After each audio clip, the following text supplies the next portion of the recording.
There's no feeling more intense than starting over.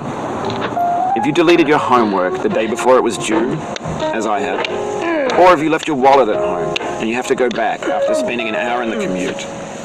If you won some money at the casino and then put all your winnings on red but it came up black. If you got your best shirt dry cleaned before a wedding and then immediately dropped food on it. If you won an argument with a friend and then later discovered that they just returned to their original view. Starting over is harder than starting up.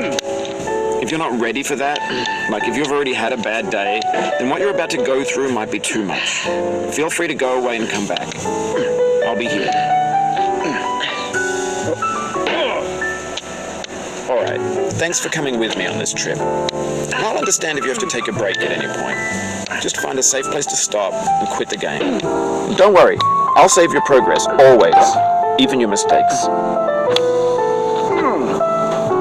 This game is a homage to a free game that came out in 2002, titled Sexy Hiking.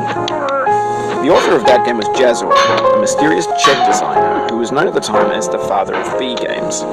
And B games are rough assemblages of found objects. Designers slap them together very quickly and freely, and they're often too rough and unfriendly to gain much of a following. They're built more for the joy of building them than as polished products. In a certain way, Sexy Hiking is the perfect embodiment of a B game.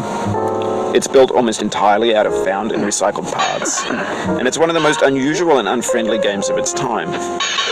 In it, your task is simply to drag yourself up a mountain with a hammer.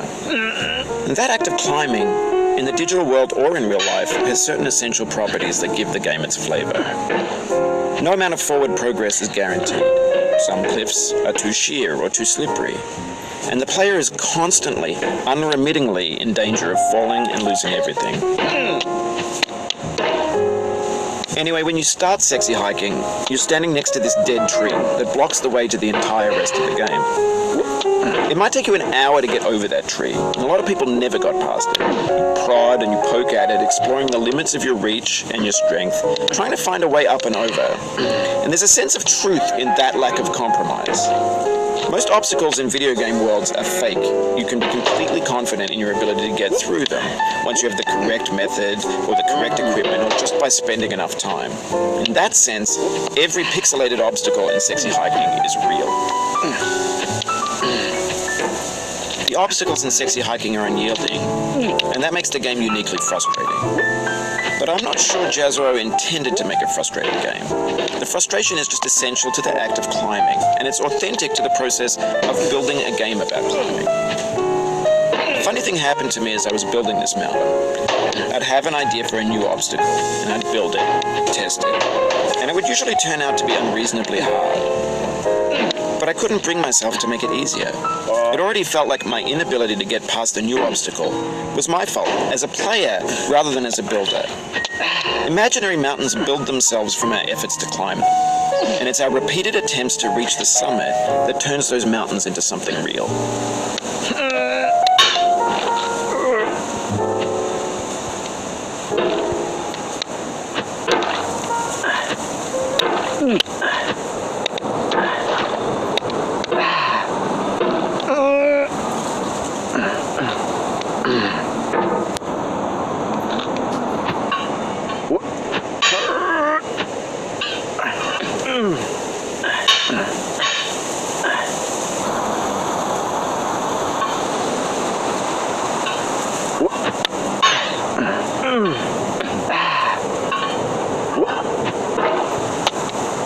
Oh, you just lost a lot of progress.